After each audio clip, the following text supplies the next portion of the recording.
If you sit down to work on your comic but you feel overwhelmed to get anything done, this system removes that feeling and replaces it with a clear next action. If you're new, I'm John, a comic creator from the UK, and you're a comic creator who just wants to get their comic finished. I love helping other comic creators finish theirs, and that's exactly what this channel is about, so don't forget to subscribe. And later in this video, I'll show you how I track my energy and momentum so that a bad drawing day doesn't spiral and turn into a bad drawing month. Often when you're working on your comic, you're managing multiple skills all at the same time. You've got drawing, writing, anatomy, composition, visual storytelling, pacing, clarity, lettering.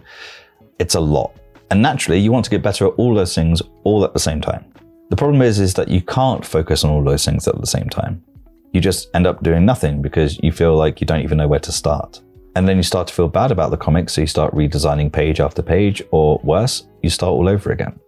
And trust me, as someone who has done that after spending a long period of time working on their comic, you want to avoid that situation at all costs. So, how do you work on your comic and work on your skills at the same time? Well, you've got to narrow your focus. For example, let's say that you're having trouble composing your panels. You tend to draw the same camera shots over and over again. Well, here's how you would focus on that skill while pushing your comic forwards at the same time. First, you need to be honest about how you feel about your current skill. Rate it out of 5. 5 meaning that you feel pretty confident about it, and 1 meaning that you think you absolutely suck. Then rate the impact improving that skill would have on your comic. 5 being it would have a lot of impact on your comic, and 1 being it would have barely any impact at all. This is important because you need to have some idea of how much you need to learn and how big your knowledge gaps are, as well as how motivated you're going to be consistently learning. Because if the skill has 0 impact on your comic, in your opinion, you're not going to be motivated to learn it for long enough for it to actually improve anything, right? So, for example, you might ensure that for the next 3 to 5 pages, you include in at least one panel a full shot of your characters so that you don't keep showing bust shots all the time, which is basically a shot from, well, this shot here all the time. And then when you get to the end of those 3 to 5 pages, you can either move on to another skill, or you can stick with this skill and keep going for an additional 3 to 5 pages. What you're looking to do is limit your scope, which is counter to what a lot of us do naturally as artists. We tend to focus on everything all the time because we need to improve everything all the time. But by narrowing your focus, you can improve with much more intention than you otherwise would. Plus, you're not putting your comic on ice while you're getting good, because that can be a momentum killer. I'm sure you've been there where you work on your comic for a while and then you get frustrated or you start to lose focus. So you spend a few weeks studying, going on YouTube or whatever, and then you come back to your comic with fresh eyes, having improved your skills, and you look at your previous pages and think, well, I can make those better because now I know how to do that. So you end up redesigning those pages all over again. Do you see where I'm going with this? You are part of a never-ending cycle where you end up with an incomplete comic and a frustrated creator. Now, I track these in my Notion template, which you can get in the link in the description. If you're just a tool collector and think this will do everything for you, don't get it. But if you've been stuck in a rut and you're sick of stalling, then this is the system I use every day to work on my comic that keeps me moving forwards. What I like about this system, and most systems actually, is that they don't care whether you are having a good day or not. They don't work based on how you're feeling. They're constant, even if you're not. Because as you'll see when I show you a few weeks of my progress, your comic is not going to move forwards in a straight line. You'll have bad days and good days. Days where you feel motivated and days when you just can't be bothered. Sometimes life interferes and you can't get done what you had planned to get done. It just happens. This system doesn't get rid of any of that. That's always going to be there. What it does do is it prevents one bad day turning into a bad week or month. But how? By giving you clarity over what you need to do next. When you sit down to work on your comic and you're not entirely sure what to work on next, your brain tends to fill the gap with things like anxiety.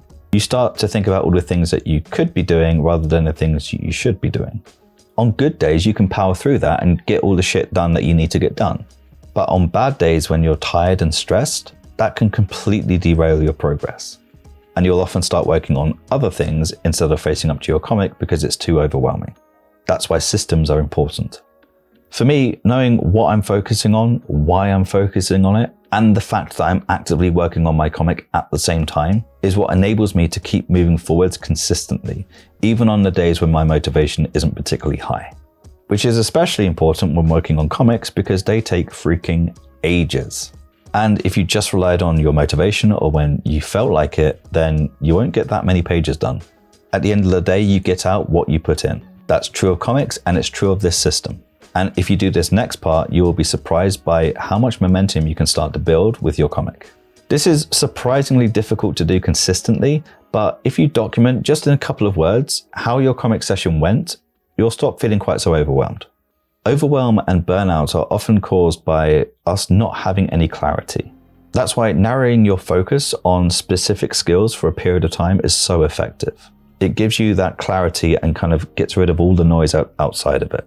It's also effective to look back on the past few weeks that you've been working and notice how things have been going for you, objectively. Like we did with our skills earlier, you can rate your energy levels and your momentum so you can get an indication of how you're feeling about your own progress. Instead of sitting there not knowing what to do next or not knowing whether you're actually making any progress at all, you can see it right there. And you'll appreciate that your bad, slow, and tired days are just that. They're just a couple of days. Look here, for example. Around the end of last year and the start of this year, I was pretty tired and felt my progress was slow and steady. But then things started to pick up mid-January and I was on fire for a while there. Go me. Then I had a little dip and then back up again. By documenting these things, it helps put things in perspective and it stops me from catastrophizing everything. It stops me thinking that my bad day I'm having is going to last forever, and it also stops me thinking that my good days are going to last forever. This too shall pass. More importantly, it stops me feeling overwhelmed by the mammoth comic I've got to finish. It's what I use every week to keep moving forwards and not let those little bumps in the road derail my progress. Whether you use my system or not, if you're a comic creator who tries to do everything all at once, you're going to burn out and you won't complete your comic. To get out of that habit and to stop overloading yourself, watch this video next where I show you how to do less and achieve more.